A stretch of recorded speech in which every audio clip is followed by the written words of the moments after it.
council meeting.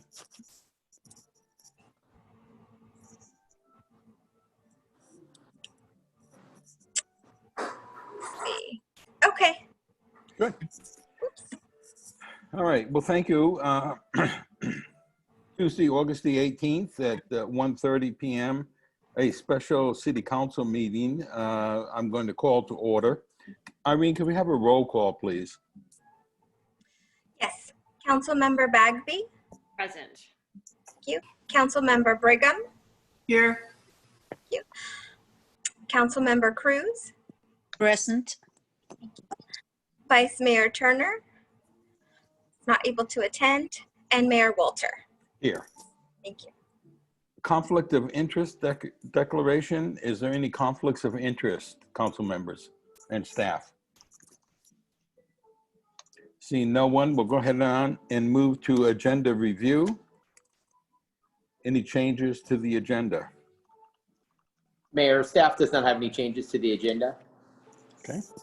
Then let's do some public comment. Anyone wishing to address the city council on items that are not on today's agenda may do so.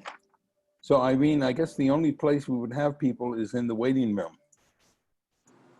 That's correct, Mayor, and we have nobody attending. Okay. So no hands are raised. All right. Well, then let's move on to the new business, which is an agreement with Tesla for battery backup, backup energy storage system at the City of Cloverdale wastewater treatment plant.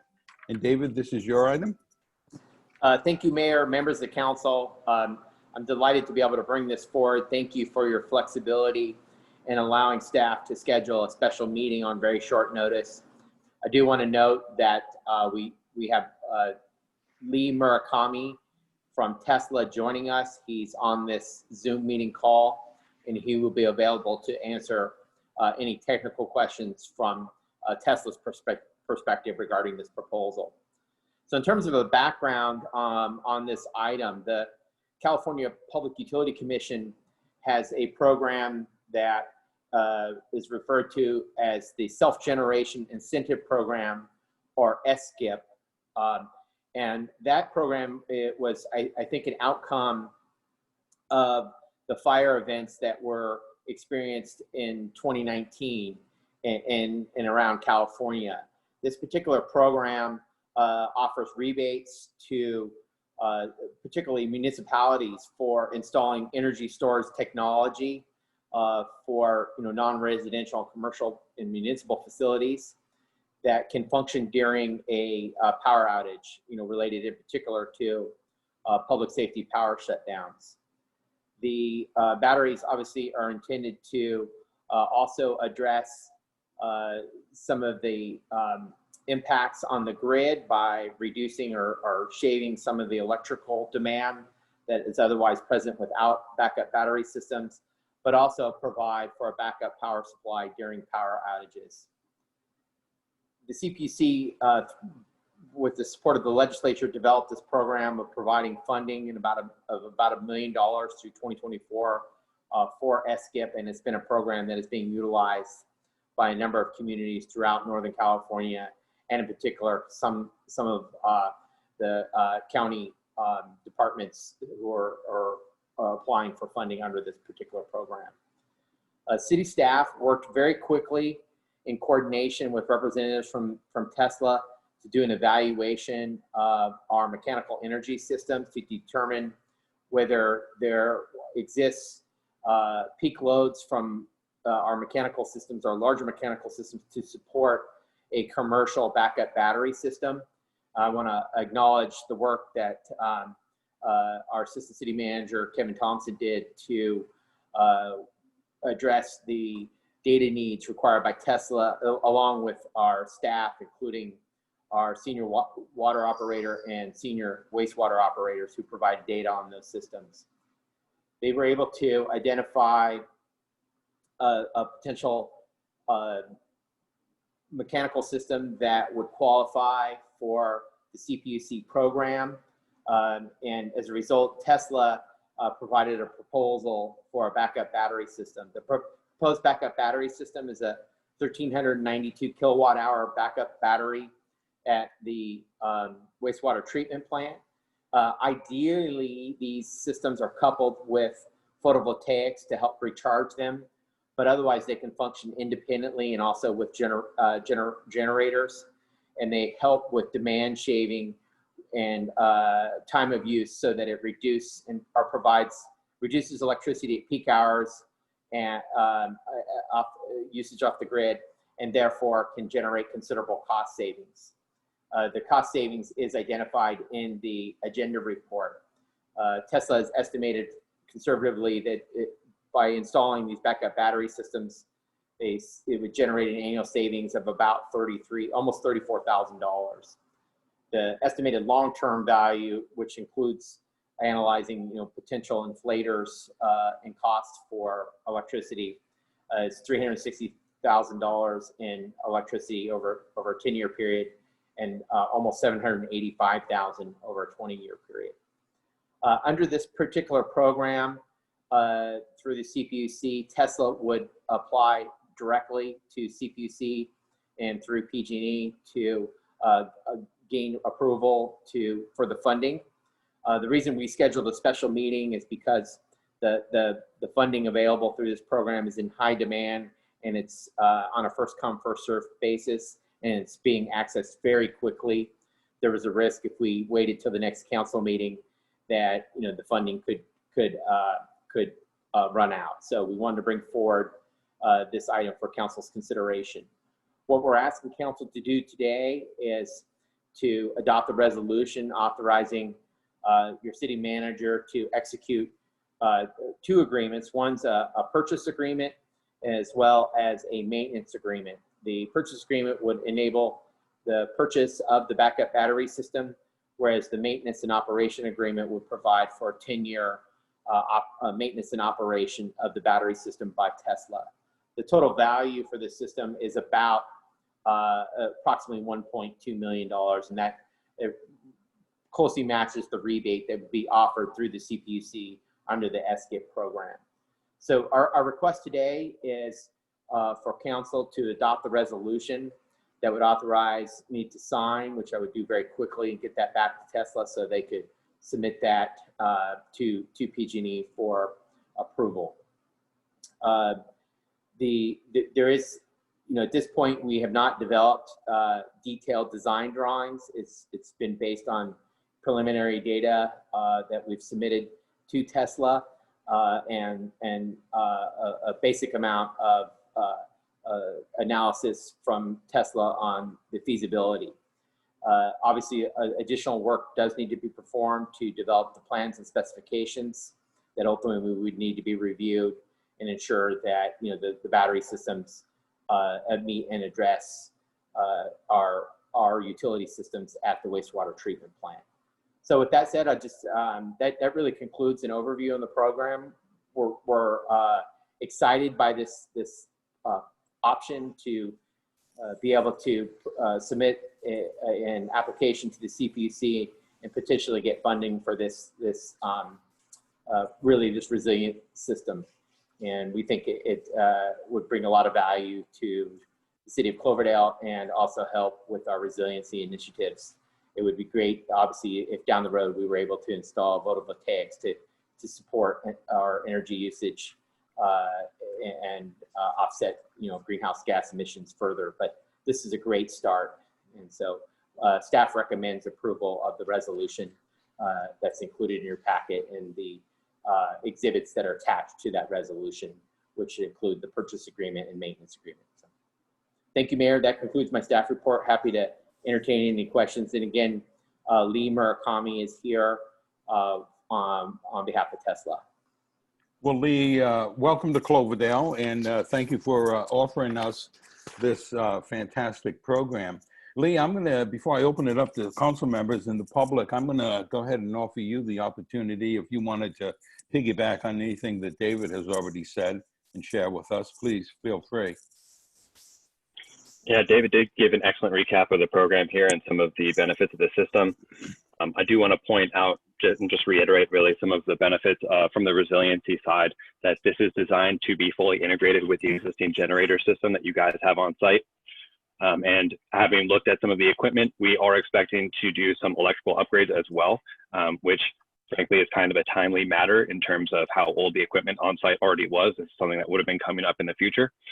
And with the eligible cost carve-outs that David pointed out, we do have some flexibility as well to make sure that those are undertaken as part of this project, just to make sure that the site is able to operate as safely as possible, and to provide the most resiliency for the site as much as we can here. But yeah, the intent of the program that Tesla is offering is specifically for this industrial scale equipment, where this is a major site that is extremely important to the local infrastructure. And we want to make sure, especially as you know, we're seeing a lot of fires popping up right now, that we're able to support water infrastructure especially. Thank you, Lee. Council members, do you have any questions of staff or of Lee? Councilmember Bagby, please. Yeah, it's probably a pretty easy question, but so you can tell from the staff report, it's fairly straightforward as far as the financing is going, is that it's looks like it's costing us zero. But regarding those the electrical upgrades, is that rolled into this project, or is that something that we will need to budget for separately? That's a good question. That's something that will be included by Tesla. We will handle all of the work and equipment associated with that. It's something right now we can't exactly provide the exact equipment that we are planning to use. Basically, it's going to vary potentially as we're actually looking to deploy this, and supply chains are evolving quickly right now with the current state of affairs. So we definitely plan to provide you guys with detailed information as to what exact equipment we will be providing you, and that will be fully handled by Tesla. Okay, great, thank you. Thank you, Melanie. Council members, anything else? I just have one question, Gus. Yes. Yeah, I'm curious. You know, this is one of those, I'm all for the project. Sounds wonderful. And everything I read about it sounds wonderful. But in my skeptical mind, I'm thinking it almost is one of those too good to be true things. So is there any possibility that we'll get to the end of it and suddenly realize that it's going to cost us $200,000 or $300,000 that we don't have? Can somebody give me some reassurance, I guess? Yes, that is a good question. Specifically carved out into both sections of the purchase and the maintenance agreements. We do have any changes to the price sheets, which described before is $0. If that changes at all, then Tesla has to provide you guys with an updated price sheet. We will also provide a breakdown of exactly what those cost adders are. And you guys will have a 30-day period to reject that or accept the additional, if it's $1,000 that we're not able to cover. We will provide you with that breakdown, and you can say, yes, we're willing to pay that, or no, take your equipment and go home. Okay. Was that pretty much it, Marianne? Yeah, it really is. It looks like a fabulous opportunity. I'm just hoping, you know, I'm always skeptical. Okay, thank you. Councilmember Cruz, please. Yes, will this require any specific training of our personnel? That's also a good question. No, it will not. We will have every site visit, everything like that scheduled with you guys, but there won't be any specific requests in terms of additional responsibilities or actions taken for service or operations. Anything else, Marta? Okay, I just have a couple of questions, and then I'm going to ask our city attorney to just give his opinions on the contract. But Lee, other cities in Sonoma County that have already taken advantage of this program? This is where I'm going to be challenged a little bit by county lines. I was just across the county earlier today speaking with Red Bluff. We have a lot of facilities around there. We are working with a number of cities in Lake County and in Humboldt County, but I don't know specifically in Sonoma County. We were pursuing the city of Santa Rosa, but they're a little bit limited in actual sites that are eligible here. I see. Okay. Jose, could you shed any light on the contract or anything that you see that you're not quite comfortable with? Absolutely, Mayor. So and what was presented as far as the change in price terms, that is in the agreement where the city would have 30 days in order to either accept or basically get out of the agreement itself. The only issue that has come up, and I know that this is something where we're obviously trying to move quick because the funding is limited. The issue was, and I think that the team here discussed, what happens if the funding is not available under the current contract, the current terms. There's not an out if the funding is not available through the CPUC, other than the kind of the change in price sheet that the price would have to come to the city. I know that Tesla is not interested in pursuing the project if the funding from the CPUC is not there. We were going to make some edits to the actual agreement itself. However, I will tell you, changing templates of a large corporation like Tesla is very difficult and takes a lot of time. We weren't able to get kind of that precise language we wanted in there, but we believe that even after, if the council approves it today, we're going to be working closely with Tesla to make sure that the CPUC funding is available. For some reason, if it's not, I'm sure, and maybe the representative could assure us this, but if for some reason the funding is not there needed for this project, that'll be kind of seen as a change in price sheet, and we could get out of it. Yes, absolutely. Your instincts are spot on. Basically, the contract price sheet on the first page indicates the price after SCHIP incentive and discounts. So if there were no incentive, then we would have a pretty dramatic shift in the cost there. Okay, thank you. Thank you, Jose. Absolutely. Council members, are there any other questions before I turn it over to the public? Yes, I have one more question. Please, Mona. Is it possible for city engineer and director of public works to comment on this improvement? Sure. Staff, do you have any comment? I met with the developer yesterday with Tesla via telephone, and their technical proposal is yet to come. So I'm okay with the financing portion of it. Thank you. Staff members, anything else? Okay, Irene, how about we bring it back to the waiting room? Is there anyone waiting to make a public comment? No hands are raised, Mayor. Thank you. Okay, council members, staff, if there's nothing else, we have an agenda, I'm sorry, we have a resolution in the packet if somebody would like to make that by title only. I move that this is approved. Second. Okay, could we have a roll call, please, Irene? Yes. Councilmember Brigham, Aye. Councilmember Cruz, Aye. Councilmember Bagby, Aye. and Mayor Walter. Aye. And Jose, go ahead, I'm sorry. Sorry, Mayor, sorry to interrupt. I was just wondering if we could read it for the record as far as the title of the resolution itself. Councilmember Cruz, do you mind?